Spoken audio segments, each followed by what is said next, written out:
መንታ ልጆቿ የተገደሉባት እናት ድጋሚ መንታ ልጆችን አረገዘች። መንታ ልጆቿን ብቻ አይደለም ያጣችው አንድ አይኗንና አንድ አባቷን በትዳር አጋሯ በልጆቿ አባት በባለቤቷ ምክንያት አጥታለች። 7 ጊዜ በሽጉጥ ተተኩሶባት በተአምር ተርፋለች። በዊልቸር እየተገፋች በሰው እየተረዳች የስቃይ ህይወትን አሳልፋለች። ይህች እናት ሜጋ ሀያት ትባላለች። አሜሪካዊ ስትሆን ከ9 ዓመት በፊት በፈረንጆቹ 2015 ላይ ከቀድሞ ባለቤቷ ሩሻን ዊልሰን ከተባለ አሜሪካዊ ተጋብተው መንታ ሴት ልጆችን ወልደው ነበር።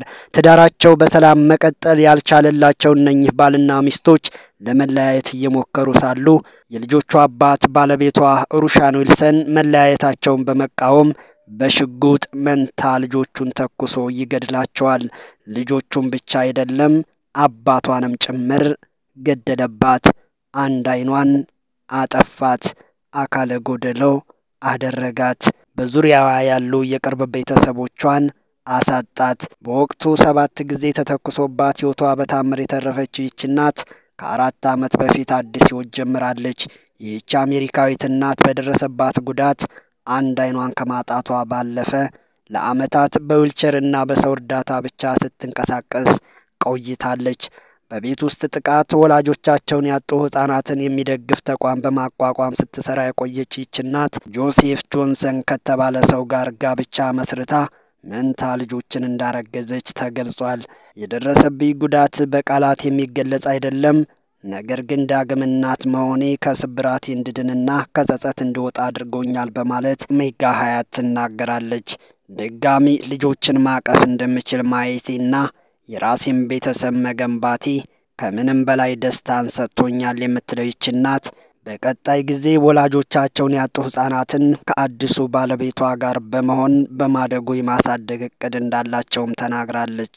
የተወደዳችሁ የተከበራችሁ የሀገሬ ልጆች የህልውና ሚዲያ የዩቲዩብ ቻናል ተከታታዮች እንግዲህ ከዚህ ታሪክ እንደምንማረው አሜሪካዊቷ እናት ሜጋ ሀያት መንታ ሴት ልጆቿን አባቷን አንድ አይኗን እንዲሁም ሌሎች የአካል ክፍሎቿን በባለቤቷ ምክንያት ካጣች በኋላ ተስፋ ባለመቁረጥ በጽናት እንዲሁም ደግሞ በደረሰባት ችግር ስታዝን ስትቆዝም ከመኖር ይልቅ ህመሟን መጎዳቷን ሳትረሳ ነገር ግን ልቧን ሊጠግንላት ሀዘኗን ወደ ደስታ ሊቀይርላት የሚችል መልካም ሀሳቦችን ስታስብ ነበር ማለት ነው። ሜጋ ሀያት ወላጅ የሌላቸውን ህፃናቶች ለማሳደግ ሀሳቡ መጣላት። ሀሳቡን ወደ ተግባርም ቀየረችው።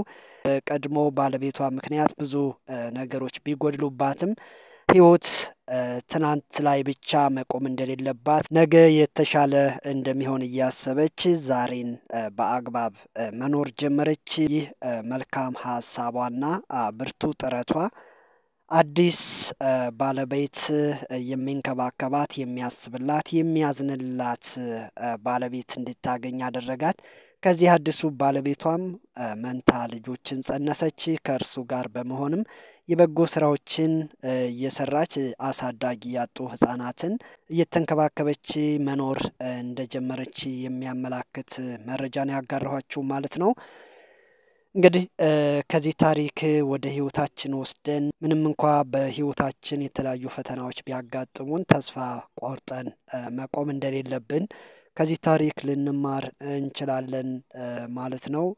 በፈተና ውስጥ አልፋ ብርቱ ጥረት አድርጋ እንደዚህ አይነት የህይወት ለውጥ ማምጣት ችላለች ማለት ነው አሜሪካዊቷ እናት ሜጋ ሀያት።